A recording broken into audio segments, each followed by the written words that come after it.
बाबा के भक्त से उनके शिष्य बनने जा रहे हो तो एक ही लक्ष्य है, समाधान।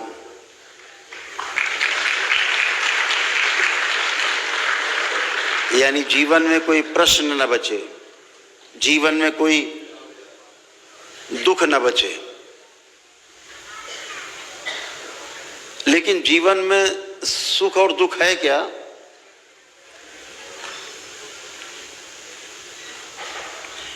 इस बात को समझ लेना भी ठीक रहता है। कभी यहाँ से चर्चा होगी लंबी, आज तो आप दीक्षा के लिए बैठे।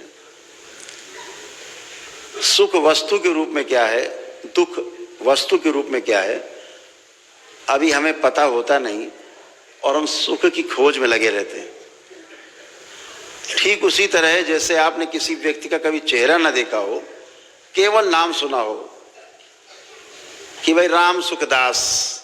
अब राम सुखदास को ढूंढना है, अब आपको चेहरा देखा नहीं, मिले कभी है नहीं, अब आपको राम सुखदास से मिलना है। बताओ पूरे जीवन में ऐसा कौन आदमी है जीवन काल में जो राम सुखदास को ढूंढ लेगा? तो जब आपको सुख का ही नहीं पता, सुख वस्तु क्या है, तो सुख कैसे प्रतीति होगी आपको सुख की? अब जिसे आप सुख मान के जीते हैं, अच्छा मकान हो, अच्छे कपड़े हो, गाड़ी हो शानदार, जेब में रुपया हो, थोड़ा सोना चांदी भी घर में हो, तो बोला कि बहुत सुख है,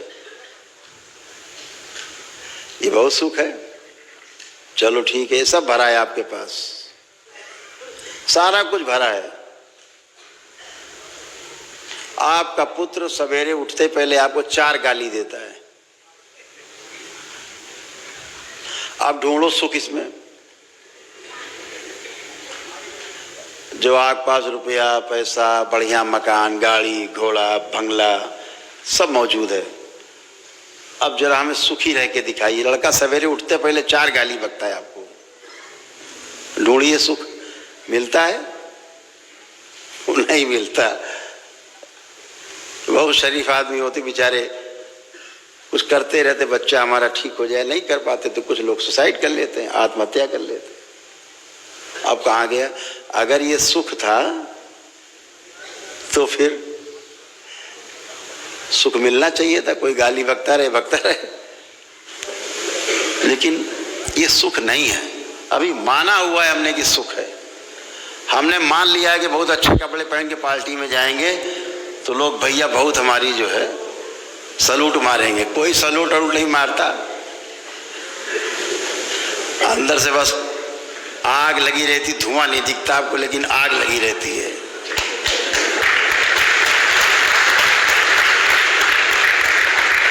इतना अच्छा कपड़ा पहन के इतना शानदार गाड़ी से आया है, आग लगी रहती है अंदर। ऊपर से कहता बहुत बढ़िया कपड़ा है, बहुत सुंदर लग रहा है तुम्हारे ऊपर। माने हुए हैं, मान के जी रहे हैं, सामने वाला भी मान के जी रहा है। दोनों मस्त, दोनों की नाक कटी है और दोनों को कटी नाक नहीं दिख रही एक दूसरे की, दोनों सुंदर मान रहे हैं एक दूसरे को, माने हुए हैं सुंदर, दोनों एक दूसरे की तारीफ कर रहे। क्या तुम्हारी नाक कटी यार, इस किनारे से ऐसी कटी हुई है, बहुत सुंदर नुकीली नाक लग रही है।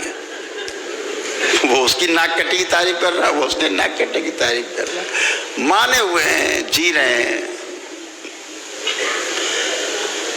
मान के जीना और जान के जीना दो अलग अलग वस्तु है। माने हुए को अगर जान लिया जाए जांच करके तो हमारा जीना और बेहतर हो जाता है।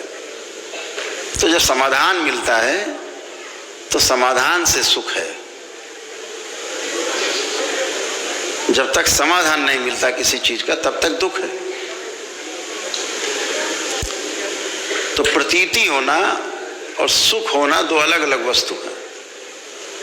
इस पे कभी बहुत विस्तार से बात करेंगे।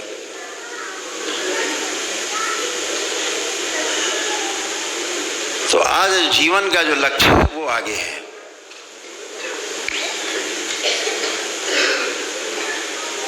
हर व्यक्ति में जीवन के रूप में क्षमता, योग्यता और पात्रता, 3 चीजें रहती हैं।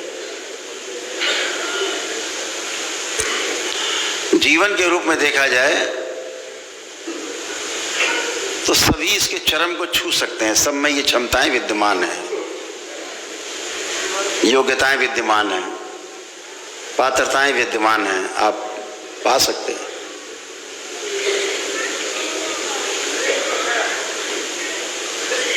तमाम चीजें ऐसी हैं, शायद आपने न ध्यान दिया हो अपनी व्यस्तता के कारण। हम लोग तो खाली आदमी हैं तो बहुत ध्यान देते हैं। तमाम ऐसे ग्रंथ हैं जिनको पढ़ करके आपको लाज आएगी, लज्जा आएगी। आपको लगेगा या तो इस ग्रंथ को कहीं छुपा दें या फाड़ के जला दें। ऐसे ऐसे ग्रंथ हमारे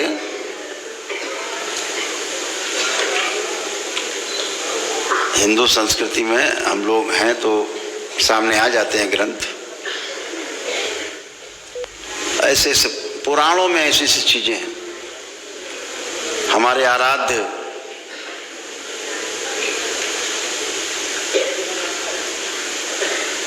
जिन्हें भगवान श्री कृष्ण के रूप में जानते हैं, याद करते हैं, स्मरण करते हैं, पूजा पाठ करते हैं, उनका योग साधना में जाते हैं तो भगवान श्री कृष्ण का स्मरण किए बगैर आपका ध्यान साधना, उपासना पद्धति पूरी नहीं होती, शुरुआती नहीं होती।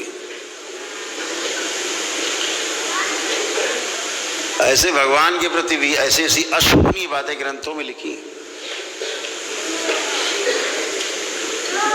पढ़ के लज्जा आती है। और उसका बखान करते हैं लोग बैठ करके मंच पे, तो सिर भी शर्म से झुक जाता है। लेकिन आप ढोलक और मंजीरा के बीच में ये नहीं जान पाते कि ये भगवान की बड़ाई नहीं कर रहे, ये भगवान की निंदा कर रहे हैं। कुछ भी बोले चले जा रहे हैं, कैसा भी बोले चले जा रहे हैं।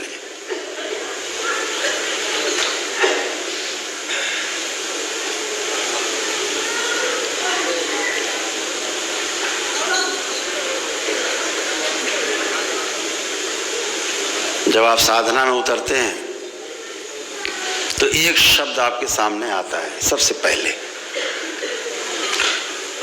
उस शब्द को हम कुंडलिनी के नाम से जानते हैं। कुंडलिनी जो है एक ऊर्जा है जो हमारे मूलाधार में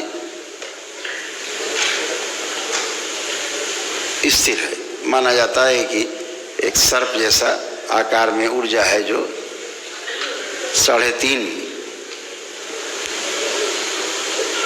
गोलाकार कुंडली में बैठी हुई सुप्तावस्था में। ध्यान और साधना से हम उसे संधान करते हैं और उसको मूलाधार से ऊपर की ओर गति करते हैं। अभी अधोगामी है, फिर ऊर्ध्वगामी के लिए गति करते हैं।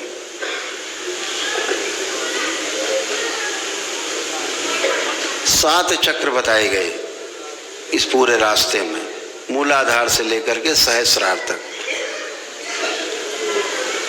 पहला मूलाधार, दूसरा स्वादिष्ठान, तीसरा मणिपूरक, चौथा अनाहत, पांचवा विशुद्धि, छठा आज्ञा चक्र और सातवां सहस्रार। ऐसे 7 चक्र बताए गए।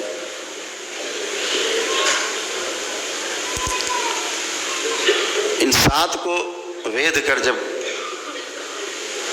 ब्रह्म माना गया, इसके पार जाते हैं तो पार ब्रह्म बोल देते हैं। पर ब्रह्म जैसा हो।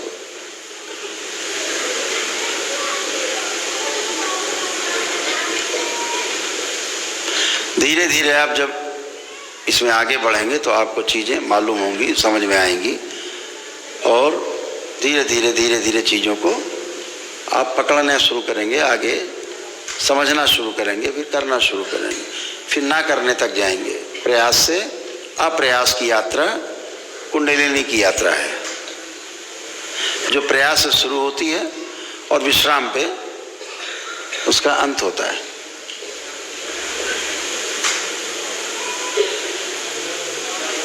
उस कुंडलिनी में बोला जाता है कि जो बाईं तरफ ऐसे कुंडलिनी सर्फ हर जगह क्रॉस करता है, ऐसे मान के चलते। दो ऊर्जाएं हैं जो बाएं और दाएं, और एक बीच में है। जो बाएं हैं उसको बोल देते हैं ईड़ा, जो बाएं हैं उसको बोल देते हैं ईड़ा, जो दाहिनी तरफ है उसको बोलते हैं पिंगला, जो बीच में है उसको बोल देते हैं सुषुम्ना। इसको और ज्ञानियों ने आगे जब विस्तार से चर्चा की, हमारे ग्रंथ तमाम इस तरह के शब्दों से आच्छादित हैं कि जो खोलना चाहेगा, डिकोड करना चाहेगा, उसी को खुलेगा उसका अर्थ। बाकी सब अर्थ का अनर्थ है पढ़ेंगे।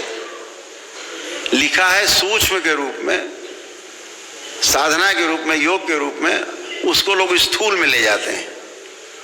जो जिसके अंदर जैसी भावना होगी, दो दृष्टियों से देखने वाला उसको स्थूल जगत में अप्लाई करेगा, और इस तीसरे नेत्र से जाके जागा हुआ व्यक्ति उसको उस स्तर पे अप्लाई करेगा जो लिखा है, उससे समझने की कोशिश करेगा। तो ईड़ा, पिंगला और सुषुम्ना बोला। श्रद्धा के साथ लोग शब्द बदल देते हैं।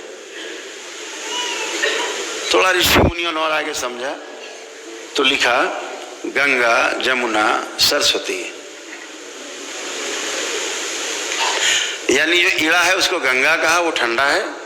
ईड़ा ठंडी धारा है, बाईं धारा ठंडी है, दाहिनी धारा गर्म है, उसे पिंगला कहा। तो ऋषि मुनियों ने क्या कहा? ईड़ा को गंगा कहा, ठंडक है, जमुना गर्म नाड़ी है तो उसे पिंगला कहा, और सरस्वती ज्ञान की देवी है तो जो हमारी सुषुम्ना है वो ज्ञान की नाड़ी है, जिस पर हम आगे चलेंगे, आप चलेंगे, यात्रा करेंगे। तो उस ज्ञान की नाड़ी का नाम सुषुम्ना है।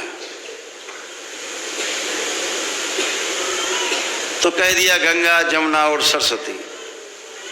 ज्ञान दिखता नहीं, ज्ञान अनुभव किया जा सकता है, ज्ञान को आप देख नहीं सकते। ऐसे सरस्वती हमारे ऋषि मुनियों ने व्यवस्था कर दी प्रयागराज में कि गंगा जमुना जहाँ मिलती है वहाँ सरस्वती नदी भी मिलती है। जहाँ दोनों मिल रही, तीनों मिल रही, प्रयागराज कह दिया। वो तीर्थ है, वो तीर्थ स्थल है, तो प्रयागराज कह दिया गया उसको।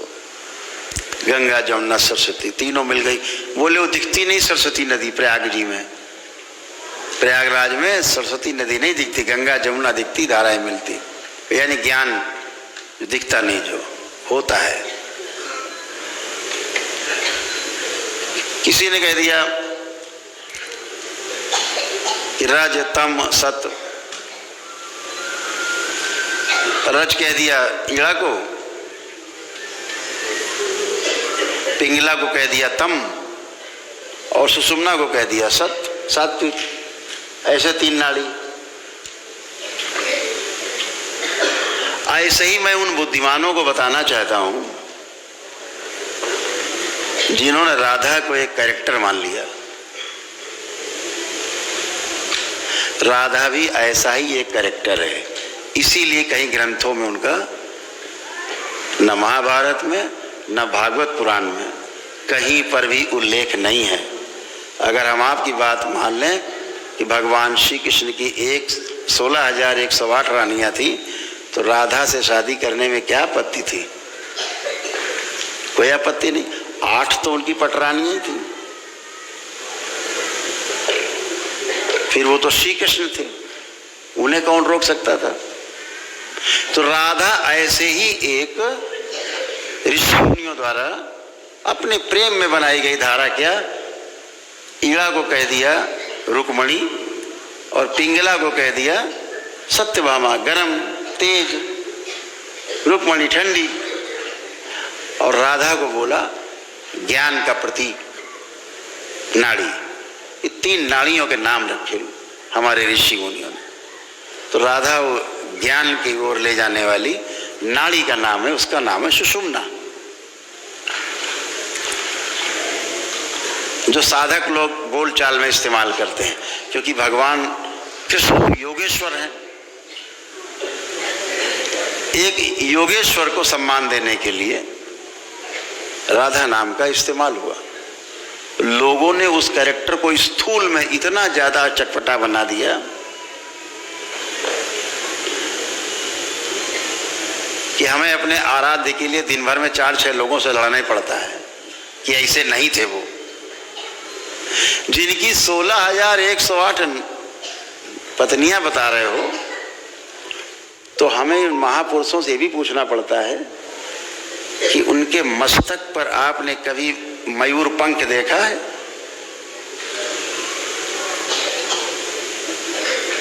मोर का पंख देखा लगा श्री कृष्ण पे? क्या श्री कृष्ण इतने गरीब थे कि मोरे पंख लगा के घूमते रहे जिंदगी भर? लेकिन मोर पंख ही लगा रहा उनके। क्यों? क्योंकि भगवान श्री कृष्ण ने कभी किसी स्त्री के साथ संसर्ग नहीं किया। ऐसा माना जाता है कि मोर पंख का अर्थ होता है कि मोर कभी अपने जीवन काल में मोरनी के साथ संसर्ग नहीं करता है, शारीरिक संबंध नहीं बनाता, फिर भी संतान पैदा होती।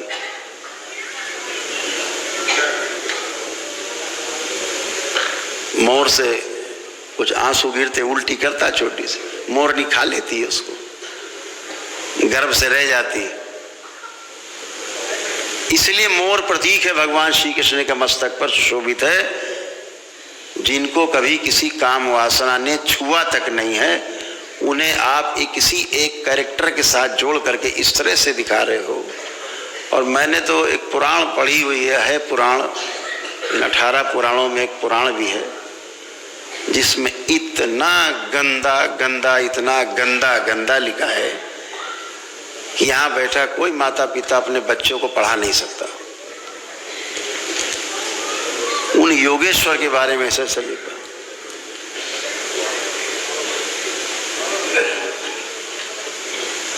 तो किताबों में मत जाइएगा कभी, ध्यान रखिएगा, फंस जाओगे।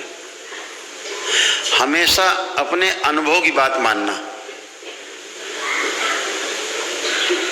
आज जो आप पहली सीढ़ी पे कदम रखने जा रहे हो, आज आप पहली बार अनुभव करने जा रहे हो जीवन का। अभी तो शरीर के सुख देखे हैं, जो जीवनगत सुख है उस सुख का नाम है निरंतर सुख, जहां कभी सुख की बीच में कटिंग नहीं होती है। निरंतर सुख है, अबाध सुख।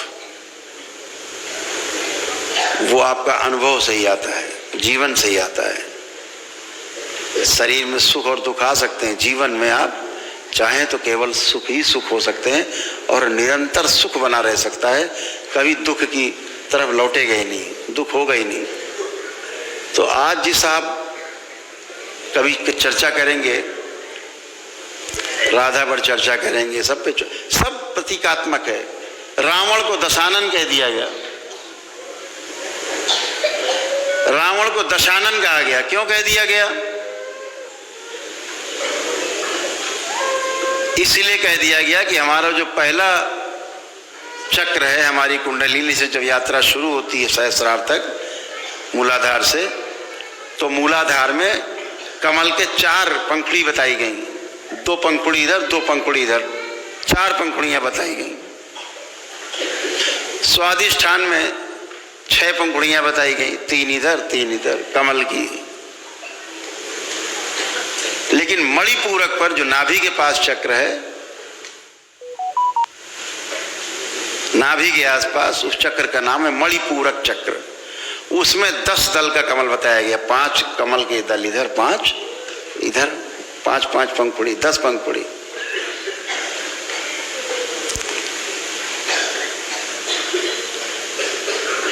रावण नाम का विद्वान ब्राह्मण खुली आंखों से अपने इस नाभि चक्र पे स्थिर रहता था। उसके प्राण सदा यहाँ रहते थे, नाभि पर। तभी विभीषण ने कहा था, चूंकि उस राज को जानता था, राम से कहा था कहीं तीर मारोगे नहीं मरेगा, लेकिन अगर नाभि पे आप भगवान तीर मार दोगे तो रावण मर जाएगा। तो भगवान राम ने वहीं तीर मारा।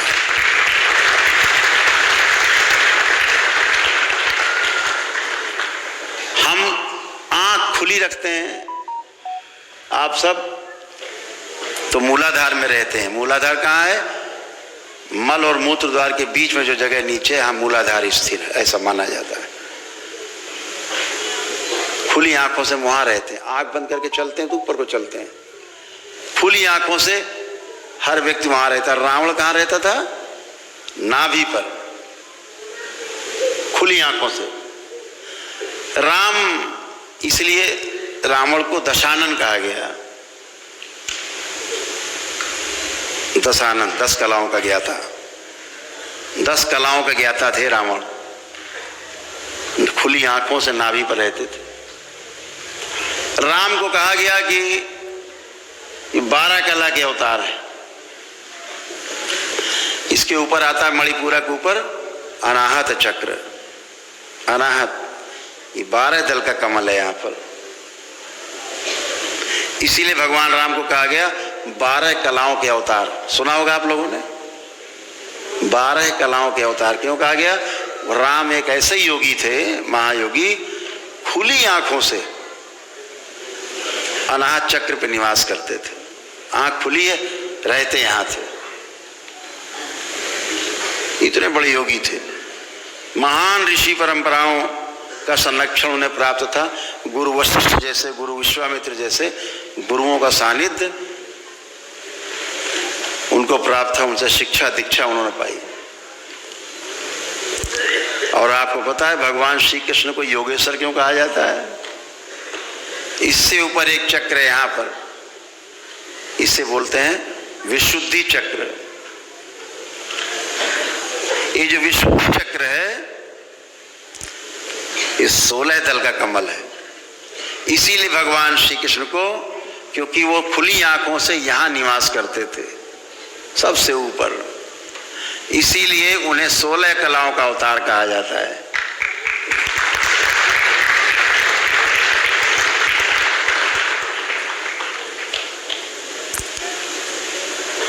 यानी जिन्हें काम, क्रोध, मद, लोभ, अहंकार कुछ छू भी न गया हो, विशुद्धि। इसीलिए उन्हें 16 कलाओं का अवतार कहा जाता है। भगवान श्री कृष्ण को जो खुली आंखों से यहां रहते थे, सबसे ऊपर थे। राम से भी आगे एक अवतार। और हमारे कुछ महान लोगों ने जो ये धरती पे जिंदा हैं, उन्होंने उन्हें काम कला का अवतार बना दिया है भगवान श्री कृष्ण को। शर्म आनी चाहिए इनको। डूब कर मर जाना चाहिए चुल्लू भर पानी में।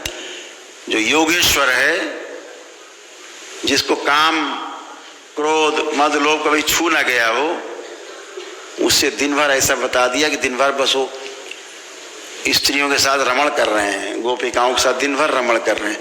तुम्हें पता भी है कि गोपिकाएं कौन है? तुम 16,108 नारी कहते हो, और ये दरबार 16,108 नारी नहीं, 16,108 नाड़ी शरीर की। उनके स्वामी का नाम श्री कृष्ण है।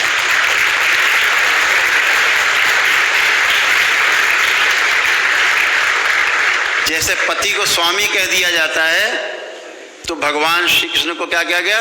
16,108 नाड़ियों के स्वामी, जिनके नियंत्रण है नाड़ियों पर, एक एक नाड़ी पर।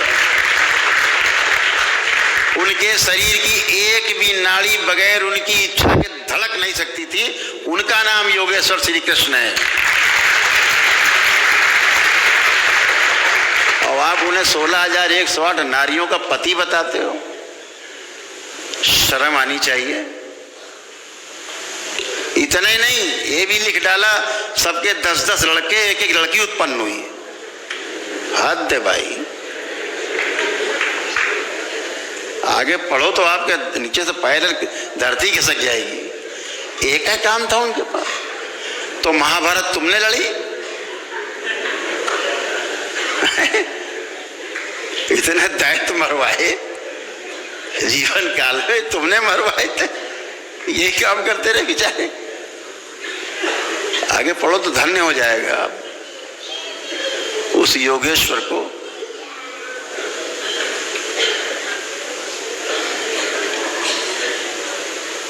जिन्होंने इस देश को नहीं पूरे विश्व को दिशा दी, वह ग्रंथ जिसकी कसमें अदालत में खाई जाती हैं हाथ रख के, उस ग्रंथ का नाम है गीता, श्रीमद् भागवत गीता। रामायण पे हाथ रख के कसम नहीं खाता कोई, श्रीमद् भागवत गीता पे रख के कसम खाता है। उस योगेश्वर कृष्ण के बारे में ऐसी ऐसी बातें बद्दी बद्दी, दिन भर एक ही सूत्री कार्यक्रम। 8 वर्ष के श्री कृष्ण, 12 वर्ष की राधा, आप कह रहे हो दिन भर लिए पड़े रहते थे। अरे होश में हो भाई, होश की दवा खाओ। जब गोकुल छोड़ा श्री कृष्ण भगवान ने, तब उनकी उम्र 12 वर्ष थी। आप उन्हें काम कला का अवतार बता रहे हैं। अरे शर्म के मारे चुल्लू और पानी में डूब के नहीं मर जाओ। अपने भगवान के बारे में कुछ अच्छी अच्छी बातें करो, बच्चों को कुछ अच्छी शिक्षा मिले, बच्चों को उनका ज्ञान चक्षु खुले। चीजें लिखी गई हैं कोड में, जे जान ही ते दे जनाई, बाकी मूर्ख बने रहो, इसलिए लिखा गया। बहुत विस्तार से बोलेंगे किसी दिन तो इनकी धज्जी उड़ाएंगे, जितने बदमाश हैं ये।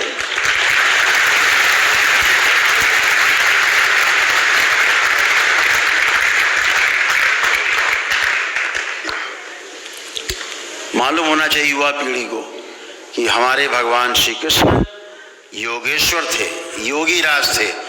उनसे बड़ा संसार में कोई योगेश्वर हुआ नहीं, योगी हुआ नहीं।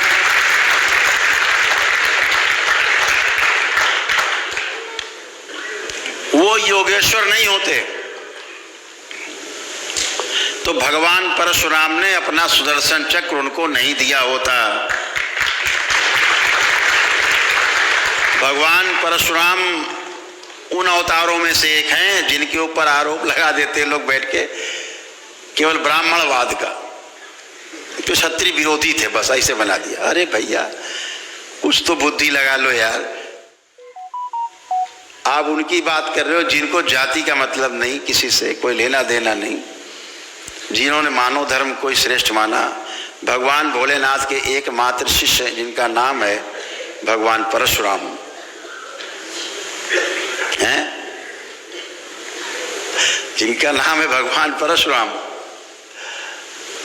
ऐसी सी बात है। तो अगर वो योगेश्वर नहीं होते श्री कृष्ण, तो भगवान परशुराम उन्हें सुदर्शन चक्र नहीं देते। सुदर्शन चक्र भगवान श्री कृष्ण को भगवान परशुराम ने ही प्रदान किया था, उन्हीं से मिला। कहां से जाति पात आ गई? किस ब्राह्मण को उन्होंने सुदर्शन चक्र दे दिया?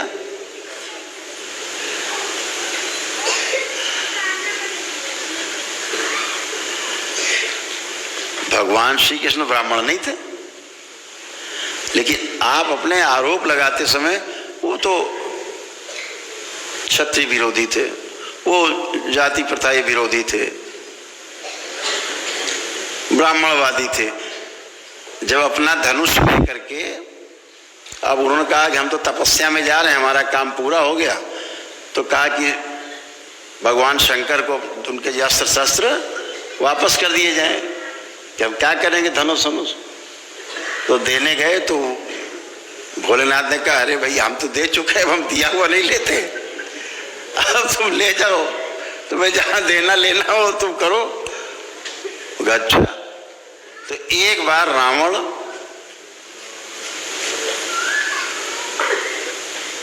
को बंदी बना लिया था सहस्त्रबाहु ने, अपनी कैद में रखे था।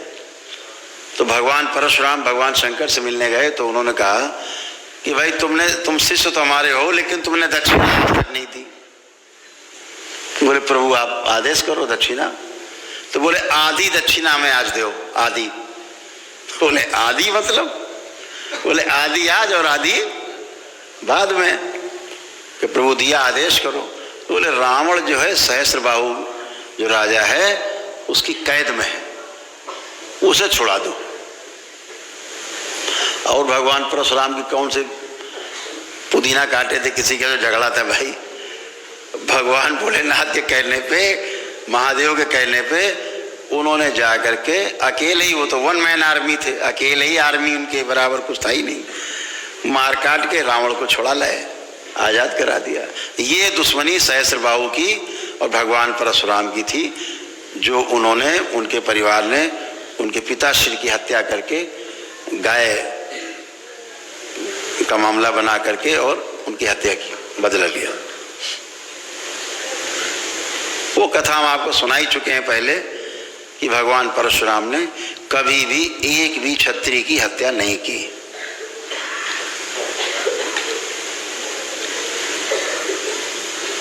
कर ही नहीं सकते।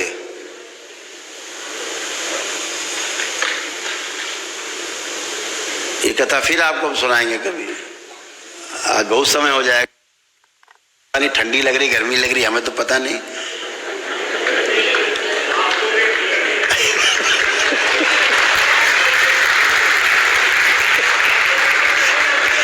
हमको देख के गर्मी लग सकती है आपको। पता है, चलो 5 मिनट लगेंगे, सुनाई देते कहता भगवान परशुराम।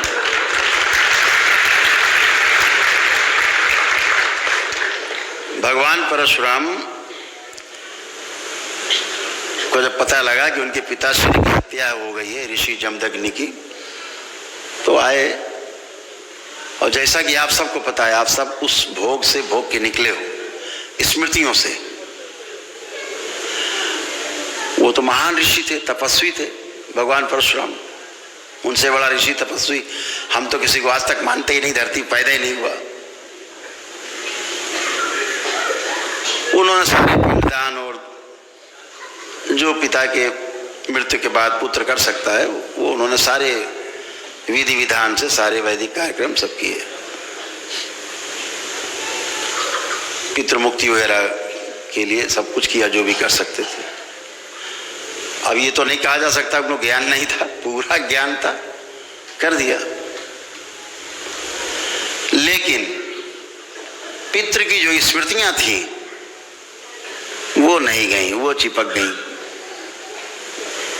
वो बनी रही। इसके ऊपर बड़े बड़े सीरियल बने हैं रामायण के, रामानंद सागर ने भी बनाया है, इस पे सीरियल बनाया है।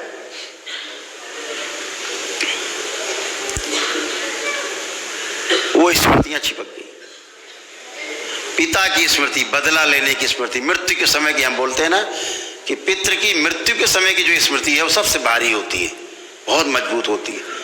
वो अगर रह गई तो फिर आपको वैसे ही नाचोगे जैसे स्मृति थी। तो जब जब वो स्मृति आगे आती थी बदला वाली उनके पिता की, तब तब वो सबको गाजर मूली की तरह काट के रख देते थे। उन्हें नहीं पता लगता था किसको काटा है। ऐसा 20 बार काटा है धीरे धीरे। 21वीं बार जब फिर उठाया फरसा उन्होंने, वो स्मृति आगे आई तो भगवान परशुराम फिर बन गए ऋषि जमदग्नि। बेटा नीचे, पुत्र, पिता आगे, स्मृति, पितृ स्मृति। तो वो भाग के कुछ लोग जो है वंशी क्षत्रिय थे, वो जामवंत जी और हनुमान जी जहाँ पे इकट्ठा थे वहाँ पहुँचे, वो कहा हमें बचाओ, रक्षा करो, ये तो पता नहीं कहा है, सबको मारे कांटे डाल रहे हैं, हम लोग कुछ किया भी नहीं, बचाओ। तो जामवंत जी ने हनुमान जी से कहा भाई बचाना तो धर्म बनता है, तुम हनुमान जी बचाओ सबको। बोले ठीक है महाराज। तो हनुमान जी चले और परशुराम जी के पास पहुंचे, भैया काहे काटने के लिए फरसा निकाल लिया, 20 बार काट चुके, अभी फुर्सत नहीं मिली, फिर 21वीं बार, ये कब तक चलेगा? बोले चलते रहेगा। तो बोले नहीं युद्ध होगा। तो बोले हट जाओ नहीं तुम भी मर जाओगे इसी में। अब हनुमान जी अपना रूप बदल के थे, झगड़ा हुआ, खूब लड़ाई चली, खूब युद्ध चला, घमासान। भगवान परशुराम जी का हनुमान जी का युद्ध 5 दिन लगा था। एक विष्णु अवतार और दूसरे रुद्र के अवतार।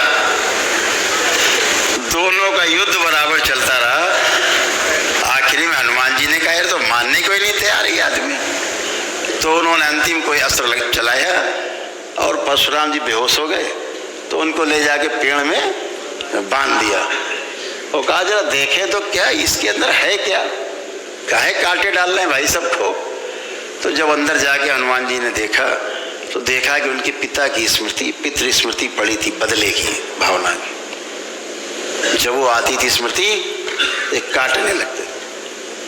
तो भगवान हनुमान जी जो है बजरंगबली, ऐसी कथा है कि पितृलोक गए, वहाँ से उनके पितरों को लाए, उनसे कहा भैया ये तुम्हारी जो स्मृति पड़ी पहले ये बटोरो, ये सबको कांटे डाल रहे हैं, ये तुम्हारी स्मृति कटवा रही सबको। तो उनके पितरों ने अपनी सारी स्मृतियां बटोरी और वहां से गए। तब भगवान परशुराम के 2 आंसू गिरे।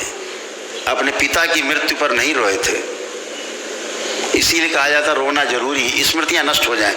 बच्चे को रुलाया जाता जब पैदा होता, क्यों रो जाए, जैसे दरबार में आपको रुलाया जाता है, आपको कहा जाता है ना अब आंसू गिरेंगे, तो आप जब संकल्प करते हो तो आंसू गिरते हैं आपके, खांसी आती है, डकारें आती हैं, हिचकी आती है, तो ये सब स्मृतियां नष्ट होती हैं। तो ऐसे ही जब बच्चा पैदा होता है उसको रुलाने की कोशिश करते हैं, रो जाए, जो बची कुची स्मृति इसके पिछले जन्म की हो वो भी निकल जाए, इसलिए रुलाया जाता है उसे।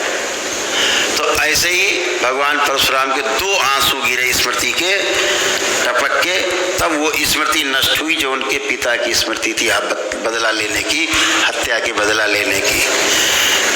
तब उनका बदला जो हत्या वाला कांड था 21वीं बार, तब उनका बंद हुआ। तो इससे क्या सिद्ध हुआ कि भगवान परशुराम ने कभी किसी की कोई हत्या नहीं की और कोई ऋषि कभी किसी की कोई हत्या नहीं कर सकता, वो तो परम ऋषि थे।